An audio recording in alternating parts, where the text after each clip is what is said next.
Bonjour, dans cette vidéo je vous montre comment créer un suivi de stock et un inventaire du stock sur Excel avec une alerte en fonction du stock minimum. Pour, pour gérer votre stock avec le contrôle d'inventaire, on a la possibilité de suivre les mouvements du stock au jour le jour et être averti quand on atteint le stock minimum grâce aux icônes insérées dans la colonne Alerte Stock. Dans notre tableau, on a des produits avec des codes d'articles. On a la désignation. On a le stock minimum. En ce qui concerne le stock minimum, c'est le stock en dessous duquel euh, on va être dans une rupture de stock. On a aussi la colonne stock initial, la colonne entrée, la colonne sortie. Pour ces deux colonnes, sa mise à jour est faite automatiquement au fur et à mesure des entrées et sorties des stocks de ce tableau.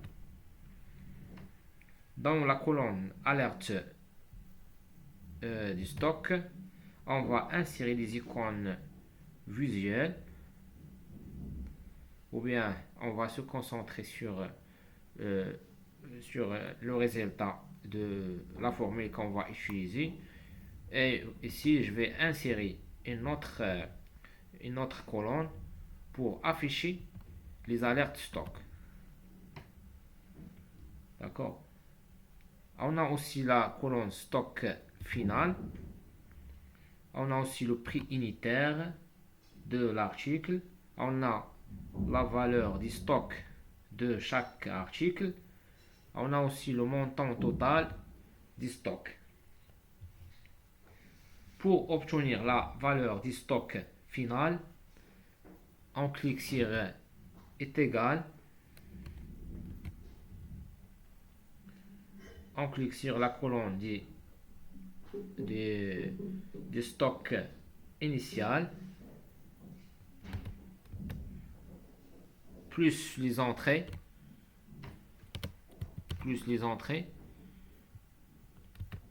moins les sorties. Je ferme la parenthèse et je clique sur entrée. Moins les sorties. Je reprends. Le stock final, si le stock initial plus les entrées moins les sorties. Voilà. Pour avoir la valeur du stock, on sélectionne la première cellule de la colonne valeur du stock, puis dans la colonne valeur du stock, on note le signe est égal. Ensuite, je sélectionne la cellule des colonnes stock final et je vais ajouter le signe multiplié par le prix unitaire. Je clique sur entrée.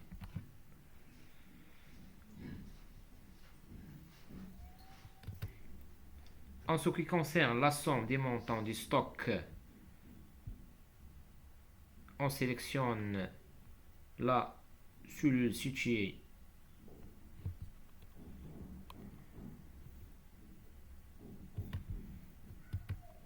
en dessus du tableau. Il est déjà calculé en utilisant la fonction sigma. Je reprends. Il va sélectionner la valeur du stock, cette plage, et je clique sur entrée. Attends, je reprends. Je clique sur sigma. Voilà.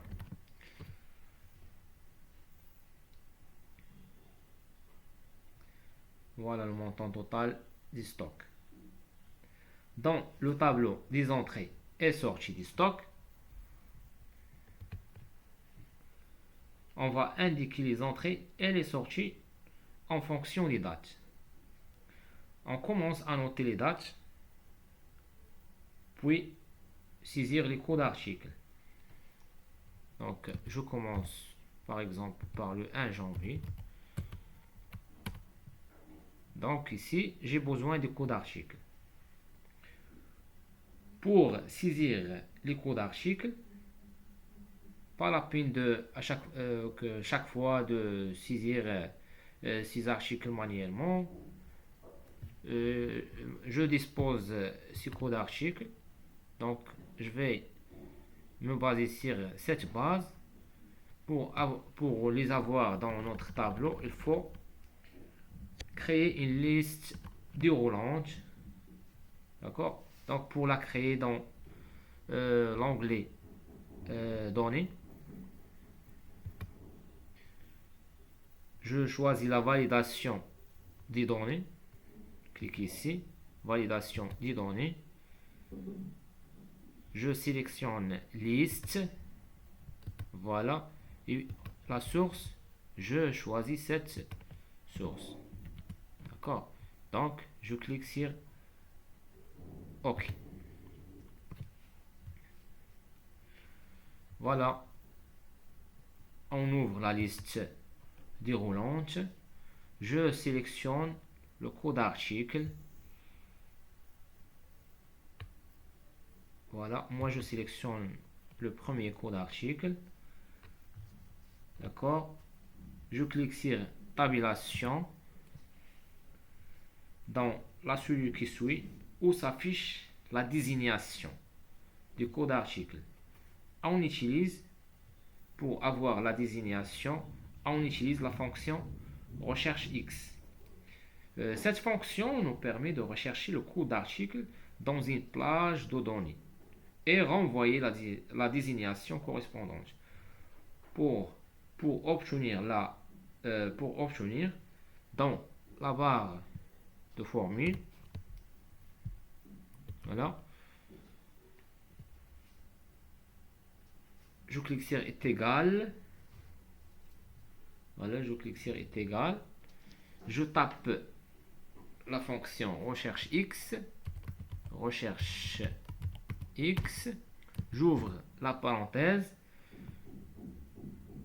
Je clique sur la valeur recherchée. Voilà. Point virgule. Voilà. Je sélectionne la colonne code d'article du tableau inventaire. Je clique sur point virgule. Puis je sélectionne la colonne désignation du tableau d'inventaire. Puis je clique sur, je ferme la parenthèse. Voilà. Voilà. Donc ici, je clique sur F4. Voilà. Par exemple, je saisis ici mon entrée. Je dis que le 1 janvier, j'ai une entrée de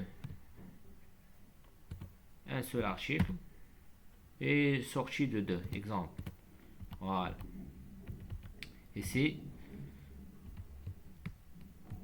je copie le code d'article, j'entre la date, le 2, je choisis code d'article, voilà, automatiquement la désignation est changée, automatiquement. Et la même chose, je saisis 3, exemple dans l'entrée, 4. D'accord? Voilà. Pour gagner du temps, je copie les informations des entrées et sorties avec les dates que j'ai choisies. Dans la feuille 2, je choisis ici date et c'est code article, je les copie et je vais les coller dans le tableau des entrées et stock. Voilà. Automatiquement, ma désignation est changée automatiquement. La même chose, je vais ramener les entrées et les sorties. Je vais les copier ici. Je copie et les coller ici.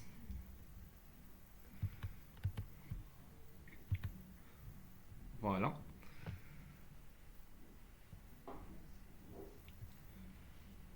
On finit d'enregistrer les entrées et les sorties quotidiennement.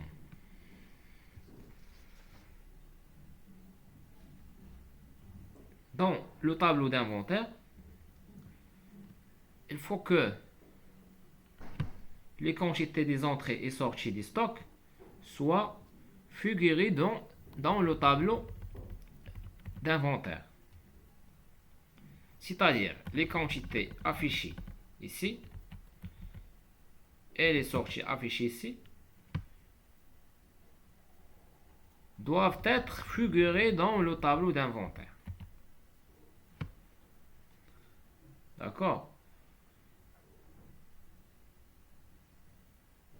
Pour chaque article, pour cela, on va utiliser la fonction SOMSI qui permet de calculer la somme des valeurs d'une plage en tenant compte des critères spécifiques. Pour ce faire, dans la barre de formule, on met est égal. D'accord? Puis, je saisis la fonction SOMSI. Voilà, SOMSI. Je saisis la fonction. J'ouvre la parenthèse. Puis, indiquer la plage de celui où il doit chercher le critère. Donc, on choisit la colonne désignation. D'accord? Donc, je vais choisir la colonne désignation. D'accord?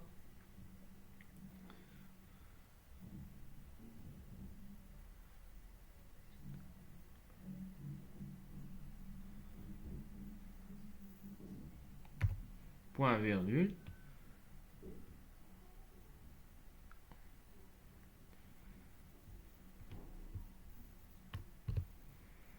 Point virgule. La cellule dans le tableau d'inventaire. Donc, puis point virgule. Puis la plage des sommes, des entrées. Voilà. Je ferme la parenthèse. Puis entrée. Voilà. La somme de mes entrées est 341. Si je vérifie dans le tableau des entrées et de stock, effectivement, j'ai entré 341 articles dans le stock.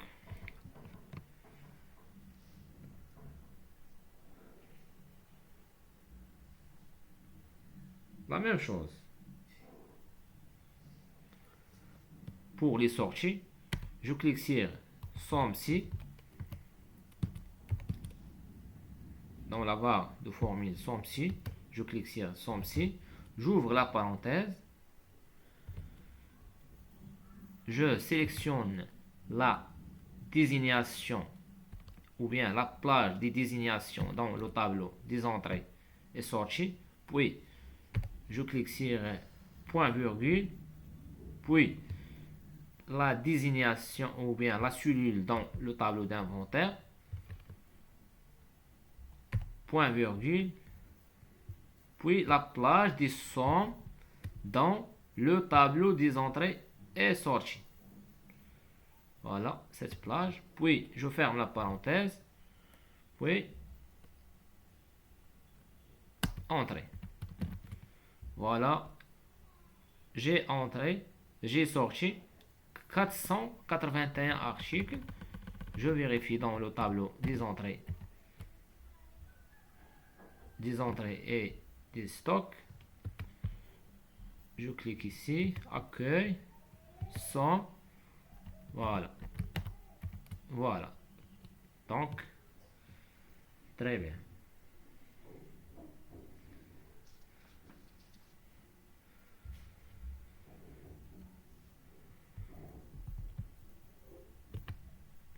À chaque fois que je saisis une entrée ou bien une sortie,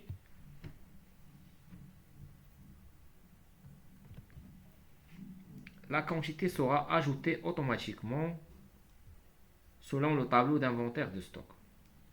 Et maintenant, pour avoir une alerte visuelle, lorsque notre stock final est en dessous du stock minimum ou en rupture de stock, on va appliquer une mise en forme conditionnelle en utilisant des icônes. Pour ce faire, il faut insérer des valeurs dans la colonne alerte stock pour signaler les différentes situations.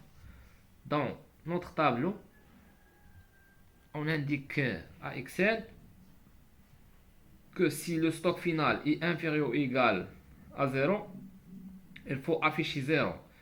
Si le stock final est inférieur ou égal au stock minimum, on affiche 1. Si le stock final est supérieur au stock minimum, on affiche 2. Afin d'enregistrer ces différentes situations, on va utiliser la fonction si conditions. Pour ce faire, on clique sur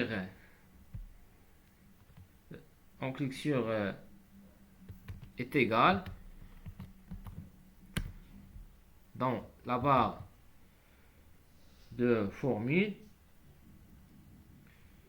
J'entre la fonction si conditions.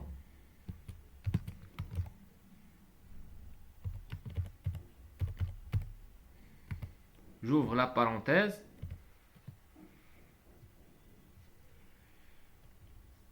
Et je mets si le stock final est inférieur ou égal à 0, point virgule, je mets 0. Point virgule. Si le stock final, je reprends, si le stock final est inférieur ou égal au stock minimum, point virgule, je mets 1. Si le stock, troisième possibilité, si le stock final est supérieur au stock minimum, point virgule, je mets 2. Je ferme la parenthèse et je clique sur OK. Je corrige ici. Condition. Voilà. D'accord? Voilà mon alerte de stock.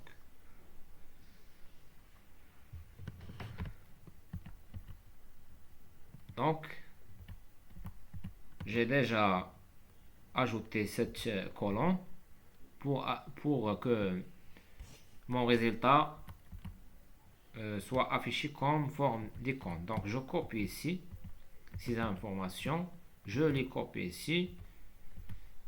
Après, on va appliquer une mise en forme conditionnelle en utilisant des icônes. Afin d'avoir une alerte visuelle, pour ce faire, je sélectionne la plage de cellule alerte. Voilà.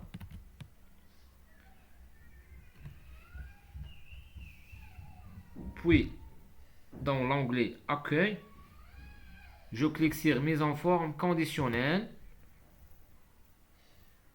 Voilà. Puis, Nouvelle règle. Voilà. Et dans la fenêtre qui s'ouvre, je clique sur les jeux d'icônes. Voilà. Et en ouvrant le menu déroulant des styles d'icônes, je choisis l'icône suivant. Moi, je sélectionne ces icônes des cercles. D'accord?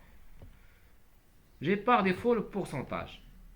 Mais moi, je veux pas les pourcentages. Moi, je veux des nombres. D'accord? Et je fais la même chose pour le cadre en dessous. Nombre. D'accord? Donc, pour la première valeur, j'efface le 0. Je mets 2. Et j'ouvre la liste déroulante. Voilà. Et je sélectionne. Moi, je reste sur cette sélection. Un cercle vert. D'accord? Ensuite, pour la deuxième valeur, si la valeur de cette cellule est inférieure à 0, donc j'ouvre le menu déroulant. D'accord? Mais inférieur. Voilà. Et je mets le cercle jaune. D'accord?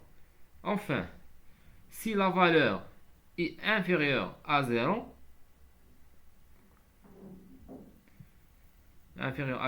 je mets l'icône en rouge. D'accord? Et pour supprimer les valeurs affichées dans cette colonne, moi je coche afficher l'icône uniquement, puis OK. Voilà.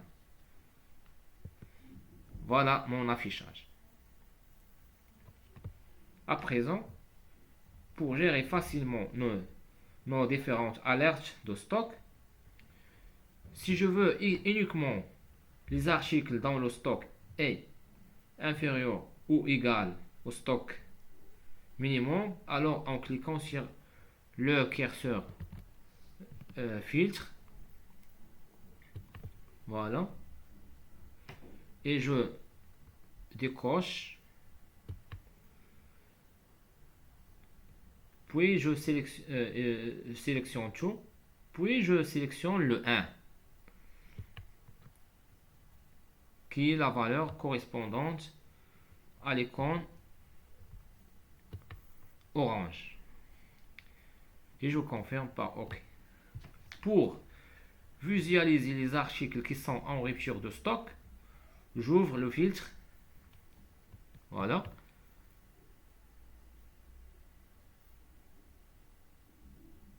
Et je décoche. Puis je décoche le 1. Puis je coche le 0 en cliquant sur OK.